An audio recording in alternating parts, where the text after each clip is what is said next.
आज की वीडियो में हम आपको ख्वाजा पीर जी का एक किस्सा बताएंगे और उस किस्से में जानेंगे कि सच्चा इश्क क्या होता है, असल में इश्क किसे कहा जाता है।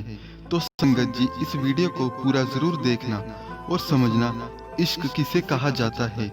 जैसे कि हम सब ने ख्वाजा पीर जी की एक फोटो देखी होगी, इसमें ख्वाजा पीर जी एक मछली के ऊपर बैठे हैं और लात घुमा के बैठे हैं। एक लात उनकी दूसरी लात के ऊपर होती है। कहते हैं ख्वाजा पीर जी की एक ऐसी मूर्ति थी। एक लड़की सुबह शाम उस मूर्ति को पूरे इश्क के साथ सेवा किया करती थी, साधना करती थी। उस मूर्ति के सामने ख्वाजा पीर जी को याद करती थी, उनकी पूजा करती थी।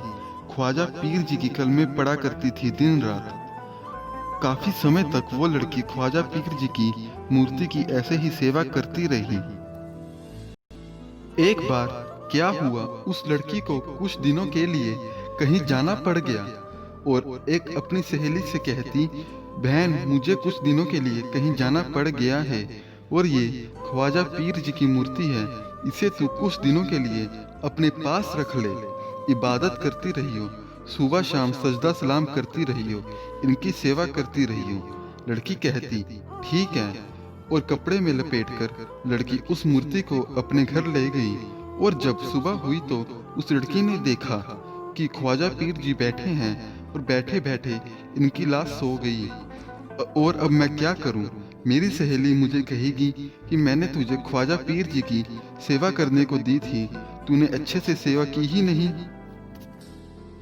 तो इस लड़की ने भोलेपन में क्या किया, ख्वाजा पीर जी की मूर्ति की लात को पानी से धोकर गरम तेल से मालिश करके धूप में बिठाया, फिर मालिश करी और फिर उस लड़की ने वो लात सीधी कर दी मालिश कर करके।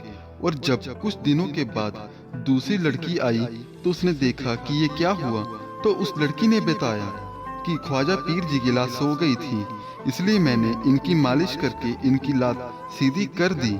और वो लड़की सर पे हाथ मार के कहती, ओहो सच्चा इश्क तो तेरा हो गया, ये इतना प्यार तूने ख्वाजा पीर जी को दिया कि सोई हुई लात को देखकर उनकी मालिश करके दिन रात तूने उनकी लात सीधी कर दी। मैं तो अभी तक दिखावा ही करती रही, पूजा इबादत करके। सच्चा इश्क तो कभी ऐसा हुआ ही नहीं कि ख्वाजा पीर जी की सेवा की इतनी भावना उठी हो मेरे में। तो संगत जी, अगर आपने अपने पीर से इश्क करना है तो ऐसा करो। कभी कभी हम दिखावे में रह जाते हैं और सच्चे इश्क से हमारा ध्यान हट जाता है।